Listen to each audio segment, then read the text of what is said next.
Welcome to Arabi's Family Review. আসসালামু আলাইকুম, welcome back to my channel Arabi's family review.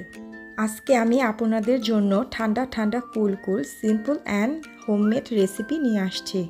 So viewers, দেখে নেওয়া যাক কিছু উপকরণের সাহায্যে হোমমেড ওরিও আইসক্রিম।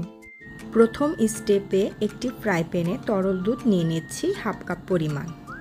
এবারে অ্যাড করে দিচ্ছি 1/4 কাপ পরিমাণ রেগুলার চিনি। তারপর একটি ব্যাচেলার স্পুন দিয়ে ভালোভাবে মিশিয়ে নেব। সব কিছুকে একটু ভালোভাবে একত্রে মেশানোর পর তারপর আমি চুলাটাকে হালকা তাপমাত্রায় অন করে দিয়েছি এবং এই মিশ্রণটাকে ততক্ষণ জাল দিতে থাকবো যতক্ষণ পর্যন্ত এই মিশ্রণটা ঘন হয়ে না আসছে। তখন চুলাটাকে বন্ধ করে মিশ্রণটাকে নামিয়ে রুম টেম্পারেচারে ঠান্ডা করে আলাদা একটি পাত্রে ট্রান্সফার করে নিতে হবে।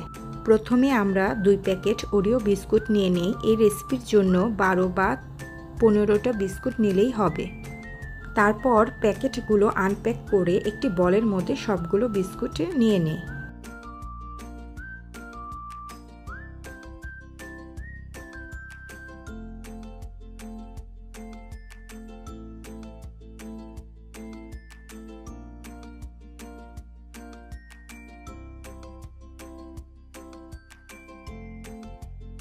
তারপর বিস্কুটের মধ্যে থাকা ক্রিমগুলোকে একটি স্পুনের সাহায্যে সেপারেট করে বলের মধ্যে নিয়ে নিই।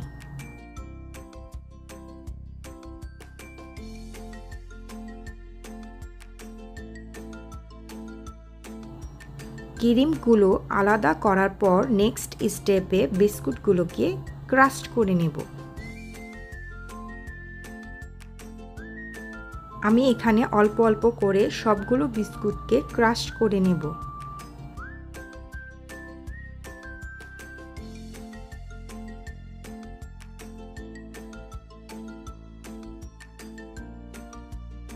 যেহেতু বিস্কুটগুলো থেকে ক্রিমগুলো আলাদা করে নেওয়ার ফলে বিস্কিটগুলো খুব সহজে ক্রাশ হয়ে যাবে।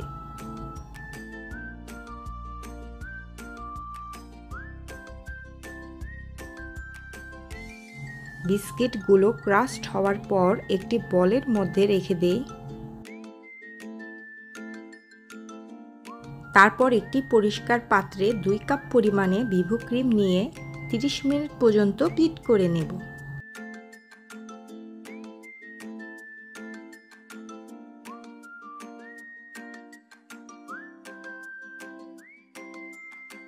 আমরা যে হোমমেড কনডেন্স মিল্ক তৈরি করেছি তাই ক্রিমের মধ্যে দিয়ে দেব।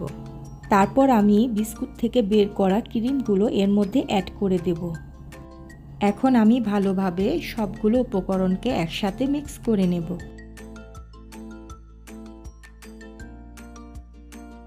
তারপর একটি স্প্যাচুলারের সাহায্যে পাত্রে ছড়িয়ে থাকা মিশ্রণগুলো সবগুলো একসাথে করে নেব যাতে আরও ভালোভাবে বিট করা যায়।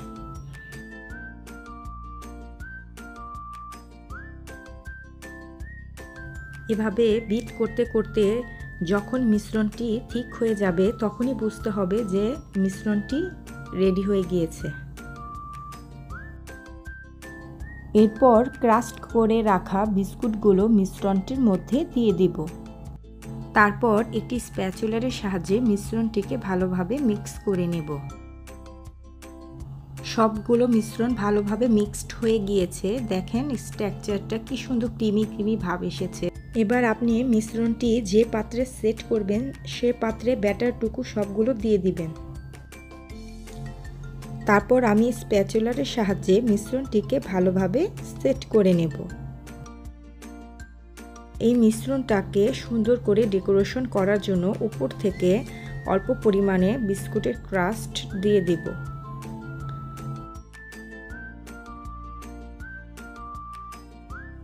মিশ্রণের উপরে থাকা বিস্কুটের গুঁড়োগুলোকে একটি স্টিকের সাহায্যে ভালোভাবে মিক্স করে নিচ্ছি যাতে সুন্দর একটা ডিজাইন বা নকশা তৈরি হয়। একটা ঢাকনা দিয়ে বক্সটাকে কভার করে দেব আর ডিপ ফ্রিজে রেখে দেব 8 ঘন্টার জন্য। যে কোনো আইসক্রিম জমানোর জন্য 7 বা 8 ঘন্টা বা ওভারনাইট রাখা অবশ্যই জরুরি। 8 ঘন্টার পর আমি আইসক্রিমটা ডিপ ফ্রিজ থেকে বের করলাম। দেখেন ভিউয়ার্স, আমাদের ওরিও আইসক্রিম একদম পারফেক্টভাবে তৈরি হয়ে গিয়েছে। দেখেন আইসক্রিমটা একদম পারফেক্টভাবে সেট হয়ে গিয়েছে।